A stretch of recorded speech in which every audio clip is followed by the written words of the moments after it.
What's up, book friends, and welcome back to All the Things SoT Truth, the alcohol-fueled, chapter-by-chapter reread of the SoT Truth series with a gut full of craft brew on the side. I am super unhappy to report that is an accurate telling of what's going on here. Don't feel bad, sames.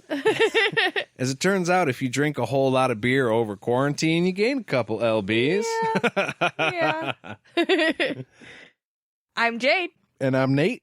And we're going to be getting into Chapter 3 of Stone of Tears tonight. Yes, we are. Or today?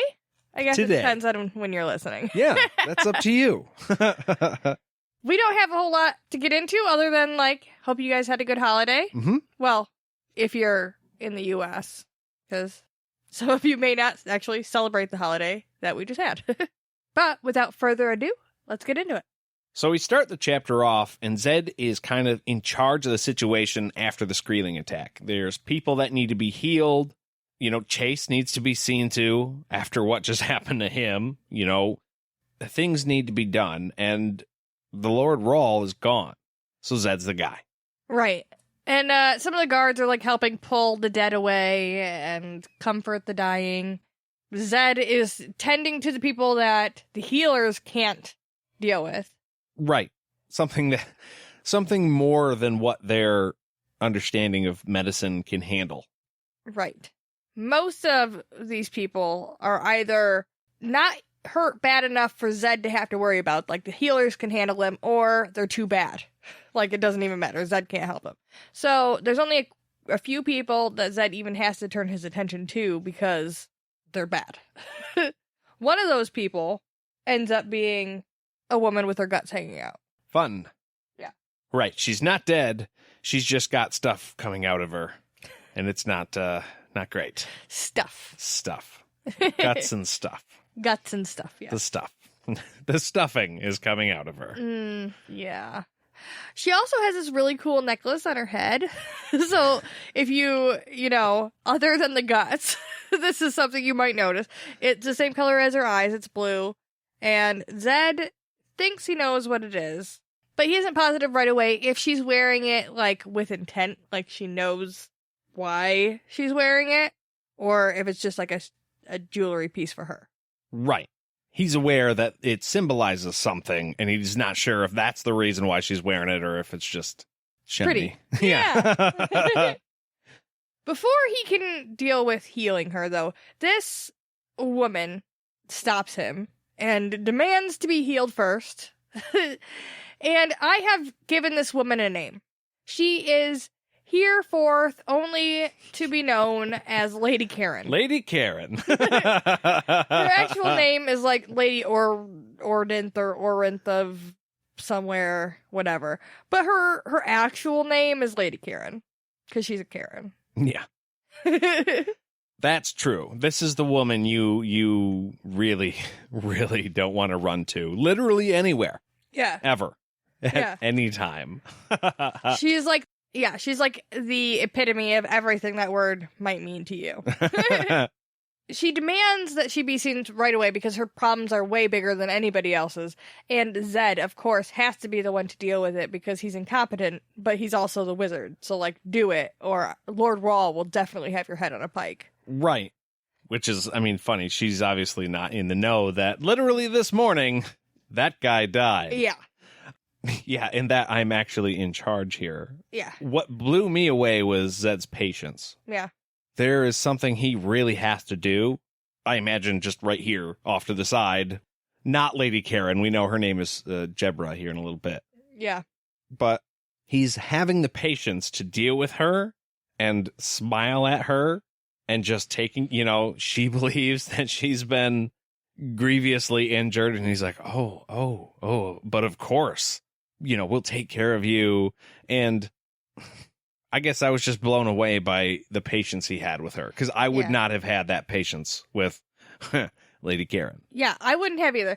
I think that he sees a bigger picture, and he obviously exacts his revenge on her in such a way of giving her that extreme diagnosis that isn't even like accurate. Yeah. And making her sit on the can for a week along with her extra stitches. Well, yeah, the extra stitches. That's what I was like, oh, okay, yeah, you're right. This is real bad. This is going to need, what's he say? 10 to 15, 10 to 15 stitches when it probably only needed 5. 2. 2? Yeah. So it's like, okay, you know what I'm going to give you? I'm going to give you exactly what you want. Yeah. She even talks like shit about the healer who's going to do it. So like, don't talk shit to the people who are going to help you. Yeah, calls him an ox. Yeah, it never leads anywhere good. I mean, okay, you shouldn't be mean in general to people in that way. Yeah. But if you're going to say something like that, don't. That guy, he's a fucking idiot. Right before he starts to heal you. Yeah. If you need somebody, don't treat him like that. Lady, you know I'm about to shove a needle through your skin several times to close your wound. Yeah. Be nice. Well, I think also the other reason, other than being able to know silently that he was giving her more distress than she needed, I think Zedd knows overall, if you just give her what she wants, that little extra bit of attention, she's going to shut up and go away. Yeah. And that's going to be a lot easier than dealing with somebody right now. Oh, yeah. Also, the healer that she calls an ox is apparently like this handsome lady, and Zedd's really into those sturdy, handsome ladies. We know this. And apparently she's like super into him. Zedd has some type of like, you know. He's a charmer. Yeah, he's got a little something about him because all the chicks are like, hey, I'll brew you up some tea. You come back to my room after this, bud. That's right. Don't even take a nap first. I got you. He's a silver fox. White hair. He's got white hair. Yeah. He's a white fox. Yeah. It was funny that he was like, yeah, I'm interested, but like not right now, you know, with the death and the dying and all that. I'm busy here, but you and me later? Cool. And that's all it was. It also like explains, it's here in a minute somewhere, but it explains how long we've been like going now. He's been busy for like a hot minute. It's not just like this last little chunk of this book. Yesterday was everything. So he's tired. Like not just today tired. He's like bone tired. He needs to take a nap. He doesn't need to be up fucking right now. But he's got time to be like, oh hey. Yeah. Hey. Don't all right. Just write your room number down. If I don't make it tonight, just keep it. Pin. Let's pin it. Well, he's got the magic, so he probably just, you know, bolsters himself up by using that. Yeah. Who knows how he does it, but that's got to be a thing. Well, he's got. She offered to brew him some alert tea that also gives him stamina in the bedroom. Coffee. Yeah. But after he sends Kelly the healer and Lady Karen away, he finally gets to turn to Jebra and do what he needs to do for her. And he knows that Jebra is in all sorts of trouble, and she needs help immediately. He was giving her, like, a little bit of comfort and, like, making her chill out a little bit while Lady Karen was bitching that whole time. He had his hand on her while, like, he was multitasking like a motherfucker during that. Oh, yeah. Yeah, it's funny. He was dealing with Lady Karen and actually helping her behind his back. Yeah. Unbeknownst to anybody, Karen thought she was getting all the attention and all the help. Right. And that's not actually what was happening. He was just giving her what she needed, what she deserved, really. Yeah, the lip service she wanted. Yeah. So now he's focused on Jebra, and he asks her about the thing that's hanging on her forehead, the faceless, not faceless, but like necklace for your face. I don't know what that's called exactly. Headless? Yeah, I know. It didn't work. I couldn't figure it out. And he realizes that she is a seer. Yeah. Essentially, she gets bits of prophecy. And it must be that this thing that hangs over her forehead is like a third eye.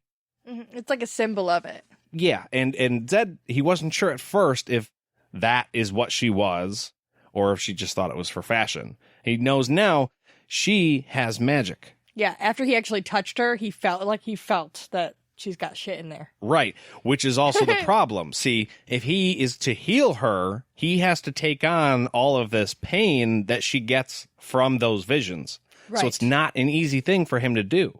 Right, because, well, he realizes, too, while he's, like, wading through all that pain, and then he finally gets to, like, the core of her, this grievous, like, terrible wound that she has isn't, like, near as bad as the pain she deals with on, like, an everyday basis. Right. From her visions.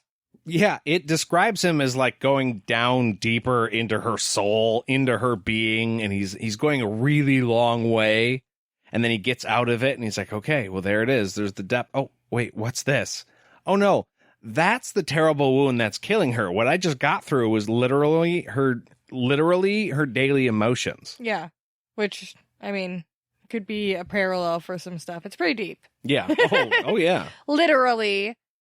But so then he's able to, like, go to that calm center of her and, like, use his additive magic to add to it.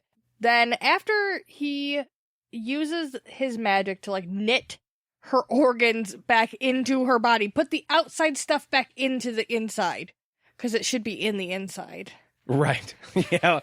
See, what we got to do here is we got to take the stuff that's on the outside and put it inside. Yeah. And close it up. Yeah, it should be insidesies. Doctor, I think I know what's wrong here. What's that?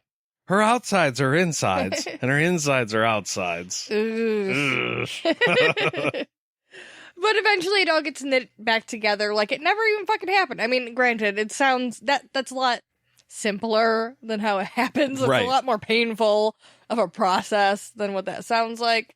Because he can't, like, spare any of his magic morphine until after he knits the organs in there. Right. I thought it was kind of funny here because Lady Karen is going to get whole ass stitches. Mm-hmm. And Jebra, she's getting magically healed. So no stitch, no scar, no nothing. She just gets put back together. Yeah. I mean, really no heal time. She's going to need rest time. Yeah. But no, like... She's gonna need rest time, but no, like, wound care for the next couple days. Yeah, everything's closed. No risk of infection. Right? Ooh, you do not want to get an infection then. That would be dangerous. Yeah. But yeah, so once he gets her all knit back together, then he has to, like, get back out of her brain. That's the more difficult part of all this. Again, everything seems to be it's more difficult as he goes. Like, it's easy once you start. Going in is easy. Coming out is hard. Yeah, well, it kind of reminded me of when Richard healed Kaylin from the first book. Mm-hmm.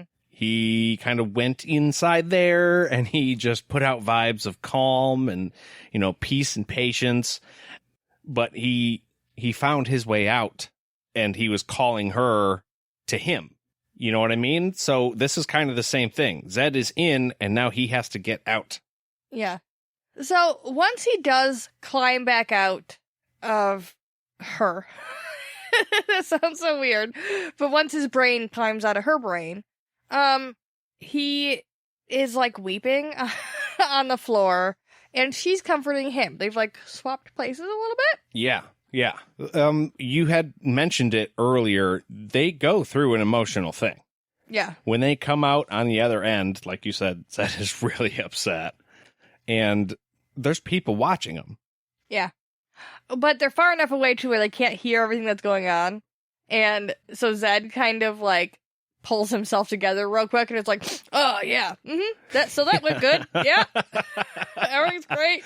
Yeah, because she was screaming in pain while he was healing her. Yeah. And all these people are watching in horror, and they don't want to go anywhere near the scary dude in the bloody robe making the woman scream. Yeah. So, I mean, that would be a pretty natural instinct. Oh, I'm not going over there. Yeah, I'll back up.